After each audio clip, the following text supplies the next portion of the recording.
Iniulat naman ng NDRRMC na mahigit 44,000 pamilya na mula sa 10 lungsod at bayan sa Palawan at Occidental Mindoro ang apektado ng pagbaha dulot po yan ng shoreline. Aabot po sa 7,800 na katao ang lumikas sa 49 na evacuation centers.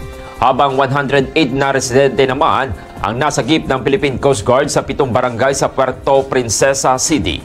Dahil dito, idineklara po ang state of calamity sa Puerto Princesa.